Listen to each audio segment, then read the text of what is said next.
Hello NEET aspirants, कैसे हैं आप सब लोग। आई होप आप सब बढ़िया होंगे। This side Mohit machine here. बहुत बहुत स्वागत है आपका हमारे यूट्यूब चैनल के ऊपर। जैसे कि आपको पता होगा, हमने जो है फिजिक्स की सीरीज शुरू की हुई है नीट के रिलेटेड, जिसमें हम नीट की फिजिक्स की जो है वो तैयारी करवाते हैं, वो भी फ्री ऑफ कॉस्ट। जिसमें हमने स्टार्टिंग की थी फर्स्ट चैप्टर से, यानी कि यूनिट नंबर 2 से, that is units and measurement, जिसका फर्स्ट लेक्चर जो हमने कंप्लीट कर चुके हैं। और इस सीरीज के अंदर हम सारे के सारे इंपॉर्टेंट और प्रीवियस ईयर क्वेश्चंस करते हैं, और ज़्यादा क्वेश्चंस नहीं करते। एक वीडियो के अंदर हम 5 से 10 क्वेश्चंस का टारगेट रखते हैं, जिससे आपका टाइम भी ज़्यादा वेस्ट ना हो और आपको जो है वो इजीली समझ भी लग जाए। यानी कि कोचिंग के साथ या सेल्फ स्टडी के साथ साथ हम एक शॉर्ट वीडियो रखते हैं, जिसमें आपको जो है स्टार्टिंग से लेके एंडिंग तक हम सारा का सारा जो सिलेबस कंप्लीट करेंगे, यानी कि 11th का भी और 12th का भी। जिसमें मैंने आपको ऑलरेडी बता चुका कि इस सीरीज के अंदर हम इंपॉर्टेंट क्वेश्चन भी करेंगे और प्रीवियस ईयर क्वेश्चन भी करेंगे। तो उसी सीरीज का आज है लेक्चर नंबर 2। लेक्चर नंबर 1 हम कर चुके थे, जिसमें हमने क्वेश्चन किए थे। अगर आपने लेक्चर 1 नंबर नहीं देखा तो वो लेक्चर नंबर 1 भी देख लेना। और आज है हमारे पास lecture number 2, same chapter units and measurement, जिसमें से हमारे पास आज का फर्स्ट क्वेश्चन है, a student measure the diameter of a scale steel ball using a screw gauge of least count हमें यहाँ पे दिया गया है 0.001 सेंटीमीटर, और मेन स्केल रीडिंग दी गई है यहाँ पे 5 mm and 0 of circular scale division coincide with 25 division. तो यहाँ पे इसकी वैल्यू दी गई है 25 division above the reference level if screw gauge has a zero error of -0.04 centimetre.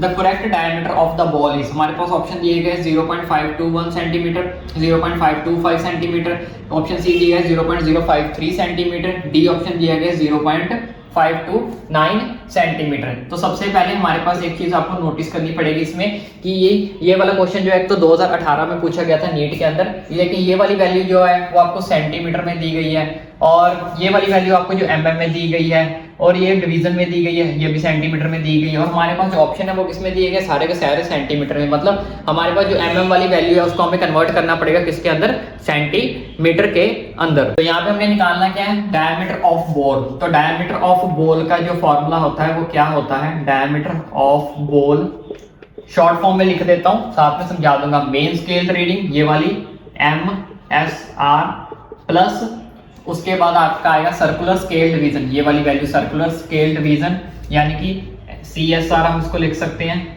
और साथ में आपका आएगा मल्टीपल ये वाली वैल्यू 25 डिवीजन, ठीक है, यानी कि लीस्ट काउंट -0 एरर। ये हमारे पास इसका फॉर्मूला होता है। इसके अंदर हमने जो है वो वैल्यूज को पुट करना है। मेन स्केल रीडिंग हमें कितनी दी गई है, 5 mm प्लस उसके बाद CSR की वैल्यू कितनी दी गई है यहाँ पे 25 डिवीजन, और लीस्ट काउंट हमें कितना दिया गया है 0.001, और -0 एरर कितना दिया गया, ये 0 एरर हमें दिया गया -0.004, ठीक है। और ये चीज हमारे पास mm में है, तो इसको हम कन्वर्ट कर लेते हैं किसमें, सेंटीमीटर में। तो कन्वर्ट करेंगे सेंटीमीटर तो 100 से डिवाइड करके बन जाएगा 0.5, ठीक है। इन दोनों को मल्टीप्लाई करके आप मल्टीप्लाई कर लेना, ठीक है। मैं सीधे बता देता हूँ, इन दोनों को मल्टीप्लाई करके आपके पास आएगा 0.025, ये हो जाएंगे माइनस माइनस प्लस, तो यहाँ पे आ जाएगा 0.004। इन तीनों वैल्यूज को हम प्लस करके देखते हैं, 0.5, 0.025, 0.004। तो हमारे पास आंसर आ रहा है 9250, ठीक है, यानी कि 0.529 जो हमारे पास आंसर आ रहा है, डेट इज डी ऑप्शन जो है वो आपका करेक्ट है।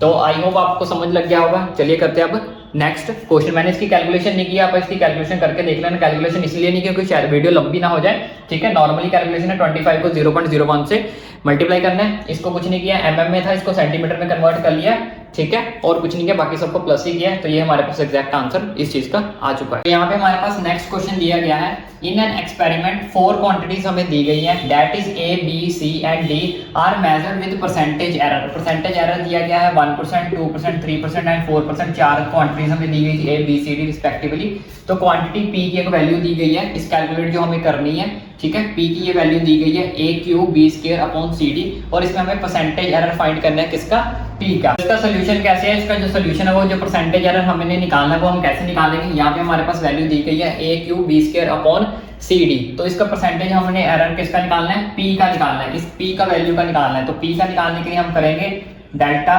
P upon P into 100 is equal to, यहाँ पे आपके पास कितनी वैल्यू दी गई है, ए क्यूब यानी कि 3 आपका आगे आ जाएगा, तो यहाँ बन जाएगा delta A upon A plus उसके बाद कितना दिया गया B स्क्वायर यानी कि 2 आपका आगे आ जाएगा, डेल्टा B अपॉन B कुछ नहीं है, सारी वैल्यू जो उसकी पावर होती है वो आगे आ जाएगी, बाकी सारी वैल्यूज को आपने जो है प्लस कर देना है। C है, C के पास कितनी वैल्यू है 1 ही है, तो ये रह जाएगा डेल्टा C अपॉन C, ठीक है, प्लस D के पास पावर कितनी है, D के पास पावर कितनी है 1, तो यहाँ पे आ जाएगा डेल्टा D अपॉन D, ठीक है। तो इस चीज को अब आपने क्या करना है, इनटू ब्रैकेट में रख लो इसको, इनटू 100, तो ये वाला 100 इस 100 से क्या कर जाएगा, कट जाएगा, तो डेल्टा P अपॉन P की वैल्यू जो हमने निकालनी है यहाँ पे आ जाएगा 3, डेल्टा A अपॉन A की वैल्यू कौन सी है, ये वाली जो हमें निकाल के दी गई थी, कितनी निकाल के दी थी 1, तो यहाँ आ जाएगा 1, फिर कौन सा सिंबल है, प्लस का सिंबल है, फिर आ जाएगा 2, डेल्टा B अपॉन B की वैल्यू कितनी है 2,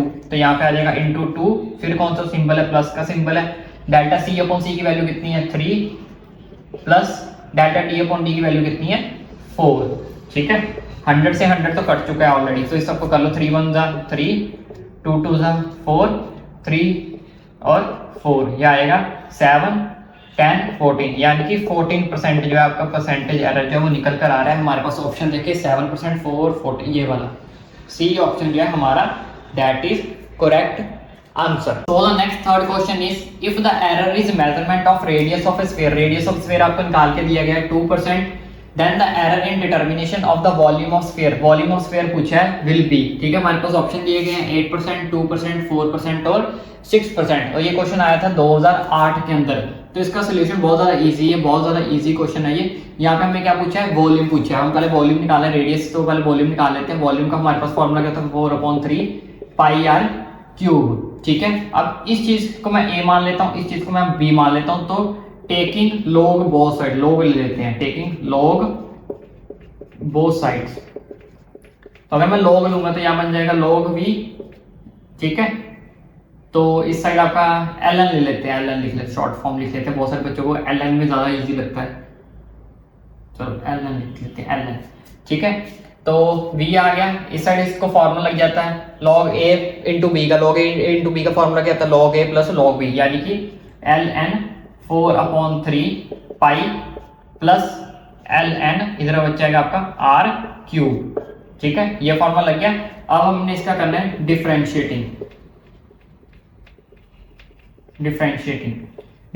करेंगे तो log स्क्वायर बन जाएगा dv अपॉन v, ये तो कांस्टेंट है, खत्म हो जाएगा, तो इधर क्या बचेगा, 3 आपका आगे आ जाएगा, तो इधर बचेगा dr अपॉन r, ये कांस्टेंट है, कांस्टेंट, ठीक है।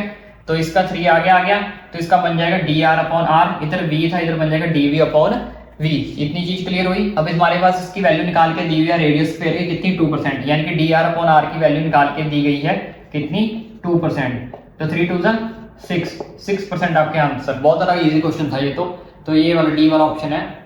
आई होप आपको समझ लग गया होगा।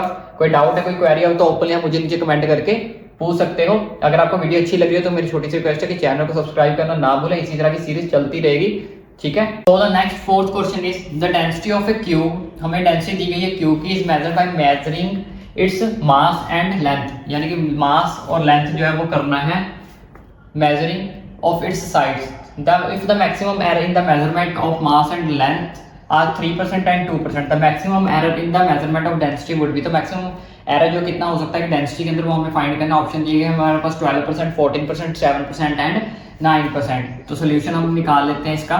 तो सोल्यूशन हमारे पास जो पहले मैक्सिमम एरर हमें दिया गया है मास का, मैक्सिमम मैक्स एरर किसके दिया गया इन मास, वो हो जाएगा हमारे पास डेल्टा m अपॉन m, यानी कि 2% है, ये बन जाएगा 2% है, ये 3% है, पहले 3% दिया हुआ है, सॉरी यहाँ पे आ जाएगा 3%, तो ये दिया हुआ 3/100, ठीक है।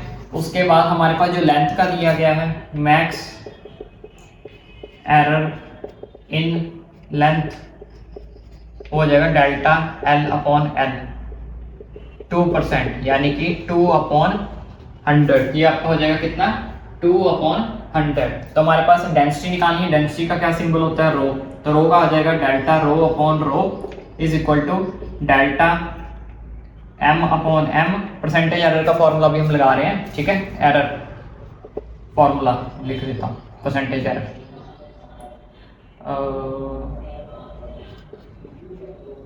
उसके बाद हमारे पास आ जाएगा प्लस, तो यहाँ पे एक चीज का आपने ध्यान रखना है, यहाँ पे आपका आएगा डेल्टा एल अपॉन एल, ठीक है, इनटू 100, यही फॉर्मूला होता है। लेकिन इस चीज का आपको ध्यान क्या रखना है, इसमें इन्होंने बोला है क्यूब, क्यूब मतलब एक क्यूब मतलब 3 साइड्स है, तो लेंथ में इसकी कितनी साइड्स है, 3 साइड्स है, तो आपने इसको क्या कर देना, 3 से मल्टीप्लाई कर देना। बाकी सारा क्वेश्चन वैसे का वैसे सेम है, इजी है, जो भी हम पहले करके हटे हैं। तो डेल्टा एम अपॉन एम की वैल्यू हमें कितनी दी गई, 3 अपॉन 100 प्लस 3 मल्टीप्लाई इसकी वैल्यू कितनी निकाली हमने, 2 अपॉन 100, और बाहर आपका आ जाएगा यहाँ पे 100। तो ये आपके पास हमारे पास वैल्यू आ गई, ठीक है। इसको कर लो आप 3 अपॉन 100, इसका आ जाएगा 6 अपॉन 100, एलसीएम ले लो, नीचे आ जाएगा 100, ऊपर हमारे पास आ जाएगा 3 प्लस 6, यानी कि इंटू ये भी तो था, इंटू 100 से आपका 100 कट गया, यानी कि 9% जो आपका इसका answer option number D is the correct answer of question number 4। So the next 5th question is taking into account of significant figures, ठीक है, हमें दिए गए what is the value of, इसकी वैल्यू हमें निकालनी है। और ये क्वेश्चन आया था नीट 2020 के अंदर। हमारे पास ऑप्शन दिए गए 9.9801 मीटर, 9.98 मीटर, सी ऑप्शन है 9.980 मीटर, डी ऑप्शन है 9.9 मीटर। सबसे पहले इसको सॉल्व कर लेते हैं, यूनिट्स दोनों के सेम है तो आराम से सॉल्व हो जाएगा। सोल्यूशन लिख लेते हैं हम यहाँ पे, 9.99 है, उसकी वैल्यू हमारे पास 0.0099, तो इसकी वैल्यू हमारे पास कितनी आएगी, इसके पीछे हम 0 लिख लेते हैं, तो यहाँ पे आ जाएगा 1, यहाँ पे आएगा 1, यहाँ पे हमारे पास आएगा 0, यहाँ पे बचेगा 8, यहाँ पे बचेगा 9 और यहाँ पे बचेगा 9, ठीक है। तो ये हमारे पास आ गया मीटर में आंसर। लेकिन ये एग्जैक्ट आंसर नहीं है। एग्जैक्ट आंसर क्यों नहीं है, क्योंकि इन दोनों में से देखो लीस्ट काउंट कितना है हमारे पास, लीस्ट वैल्यू ये है क्योंकि इसके पास लीस्ट सिग्निफिकेंट नंबर है, तो यहाँ पे देखना पड़ेगा ना, लीस्ट सिग्निफिकेंट जो है हमारे पास नंबर्स वो कितने हैं, इज इक्वल टू 3 है, यानी कि 9.9 की जो थे उसके बाद कितने सिग्निफिकेंट नंबर है, 3, लीस्ट 3 सिग्निफिकेंट नंबर है, तो हमने इसको 3 वैल्यूज तक लिखना पड़ेगा। तो 3 वैल्यूज तक अगर आप इसको लिखेंगे 3 सिग्निफिकेंट नंबर्स तक, तो यहाँ एग्जैक्ट आंसर बनता है 9.98। तो इसमें से हमारे पास ऑप्शन सी कौन सा होगा, B is the correct answer of this question. तो आई होप आपको सारे के सारे क्वेश्चन समझ लग गए होंगे। आज की वीडियो को हम करते हैं यहीं पे एंड, इतने क्वेश्चन आज के लिए काफ़ी हैं। तो अगर वीडियो अच्छी लगी हो तो चैनल को सब्सक्राइब जरूर करें, और अगर आपको कोई डाउट है, कोई क्वेरी है, तो ओपन या मुझे नीचे कमेंट करके जरूर पूछ सकते हो। और इसी तरह की सीरीज हम आपके लिए जो है वो आगे लाते रहेंगे, इसलिए चैनल को सब्सक्राइब करना ना भूलें।